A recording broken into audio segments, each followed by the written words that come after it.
જય શ્રી કૃષ્ણ. બેઠક 41 શ્રી સેતુબંધ રામેશ્વરમની બેઠકનું ચરિત્ર. શ્રી આચાર્યજી મહાપ્રભુજી વિષ્ણુકાંચીથી સેતુબંધ રામેશ્વરમ પધાર્યા ત્યારે એક છોકરની નીચે આપ બિરાજ્યા અને કૃષ્ણદાસ મેઘનને આજ્ઞા કરી કે શ્રી રઘુનાથજી લંકા પધાર્યા તે સમયે સમુદ્ર સેતુ બાંધ્યો અને રામેશ્વરમની સ્થાપના કરી.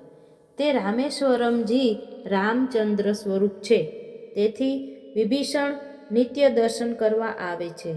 એમ કહીને આપ ત્યાં બિરાજ્યા અને શ્રી ભાગવતની સપ્તાહ પ્રારંભ કર્યો.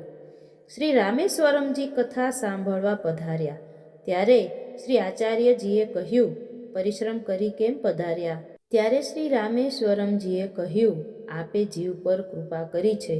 આપના દર્શન અહીં ક્યાંથી હોય? તેથી આપ મને શ્રી ભાગવત સંભળાવો. ત્યારે શ્રી આચાર્યજીએ કહ્યું કે કથાનો અવકાશ નહીં મળે, પણ સપ્તાહ થશે, તે કૃપા કરી સાંભળજો. જ્યાં સુધી શ્રી ભાગવતનું પારાયણ થયું ત્યાં સુધી શ્રી રામેશ્વરમજી પધારતા, શ્રી આચાર્યજી પાસે બિરાજતા અને કથા સમાપ્ત થયે મંદિરમાં પધારતા. ત્યાં એક શ્રી રામેશ્વરમજીનો કૃપાપાત્ર ભક્ત હતો. એને રામેશ્વરમજી સાક્ષાત દર્શન દેતા. પછી તે ખાતો પીતો.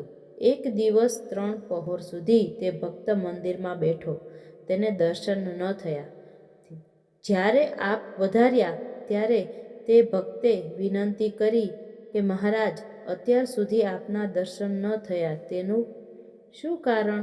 ત્યારે રામેશ્વરમજીએ કહ્યું કે શ્રી મહાપ્રભુજી અહીંયા પધાર્યા છે, તેની કથા સાંભળવા ગયો હતો, હમણાં જ આવ્યો, માટે તું બહુ જ પ્રાતઃકાળમાં આવ નહીં, 3 પહોર આવ, ત્યારે તને દર્શન થશે, નહીં તો નહીં થાય.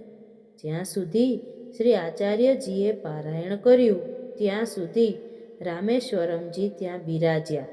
શ્રી મહાપ્રભુજીએ સપ્તાહ સમાપ્ત કરી અને ચરણારવિંદની રજ દ્વારા અનેક તામસી જીવને અંગીકાર કર્યો. પછી પુરોહિતને બોલાવી તીર્થક્ષેત્રમાં વિધિપૂર્વક સ્નાન કર્યું. શ્રી રામેશ્વરમજીની આજ્ઞા લઈ મલ્યાચળ પર્વત ઉપર પધાર્યા. ઇતિ શ્રી આચાર્યજી મહાપ્રભુજીની સેતુબંધ રામેશ્વરમની બેઠક ચરિત્ર સમાપ્ત. ધન્યવાદ.